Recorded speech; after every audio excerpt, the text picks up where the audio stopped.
If we can talk about the brand, yeah, as I mentioned in the introduction, you've worked with Aston Martin, obviously an iconic brand, and also Harley Davidson, which has got cult following around the world. So if you can tell us in a sort of a nutshell, what do you think is the art of building a great brand? Wow, really big question. Yeah. But if I could sum it up, I think it's definitely innovation, passion, and time. If you take the three together, you get a really, really good mix. Some brands like Harley or like Aston, they do have a long heritage and long history that clearly helps. But passion and innovation also springs off in more recent brands, and we can clearly see good examples in the technology sector. But in the high-end luxury brand sector, for instance, you rarely get around the long-standing history and the anchor in really rich history as a context. Yeah, perfect. Philip Kotler, the US marketing guru, he says that to create a cult following or cult brand is less about the marketing activity; it's more about the people that are talking about your product. Would you agree with that?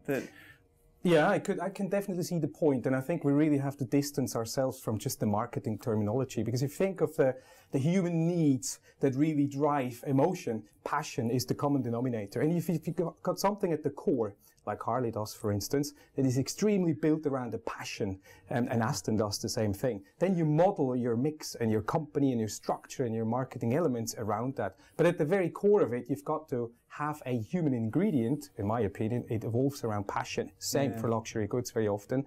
That allows you to drive a cult or build a following or build a cult where people can share. It's not too different from what we see in the digital space and the whole social networks. Harley Davidson, for instance. Social networks started with the Harley Owners Group in the early 80s.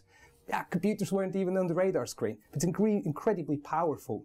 So if you do have a passion grain at some point that you structure around it, that is what allows you to build a cult. Excellent. And how difficult is it? I know that Aston Martin, or I imagine Aston Martin, is very careful about where you put your brand, your logo, and everything else, because it is, it's Aston Martin. But increasingly we hear that with CMOs and brands, they're sort of almost losing control over the ability to manage that brand because the consumers at the end of the day are sort of having more of a say because of social media and everything else. And so how does that sort of play with you and Aston Martin in the sense that there's been a shift of power, if you like, to consumers talking about your brand?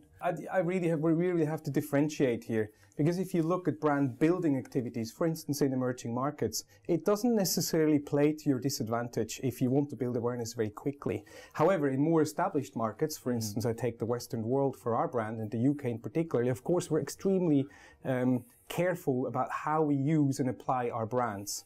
And we've got very rigid control mechanisms around that. When we move east, it's slightly different. We're probably slightly more relaxed about it because it is about building awareness relatively quickly. And then the second point on this is, the power is with the consumer. You Google Aston Martin, you look at the logo, there's not much you can actually do other than be completely consistent and persistent through the various channels that you employ. Make it so cool that people actually want to use the latest and greatest. Yeah.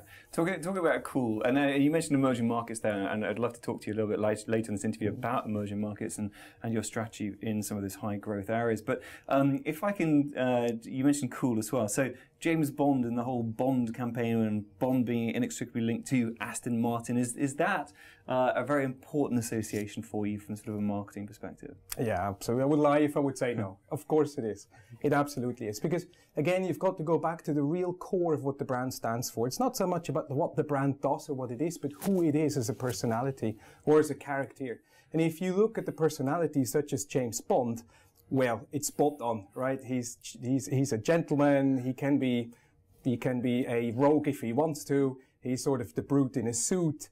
He has everything that people aspire to. Yet he's a fictitious character. He's completely timeless. And we really started in 1964 with James Bond and built this constant love affair over many, many years, decades even. And timeless values of what James Bond stands for, and I would even argue of what we stand for, not not to last as in consequence of what James Bond does for us is incredibly important. Right back to the very core values of what James Bond actually represents. So we're his brand of choice. It's not because we've said, here's so much money and here we're going to do product placement. We've never done that. But we're his brand of choice. And as such, we behave in everything we do in product placement, not just James Bond, equally as such. We don't pay for product placements, for instance. Oh, really? So you're not paying the MGM or whoever the studios are for? Oh. No, we don't. We're not in the game of paying big bucks for placing I'm not going to name any competitive brands, of course, our cars into it. No. Yeah. But I suppose I can. I suppose it doesn't really make sense for Bond to be driving a Skoda, for example. Or of course it wouldn't. Of course it wouldn't. So we wouldn't like it either. Of course. That's right. Of course. I think people would start going off Bond because he's got a brand at the end of the day as well. Yes.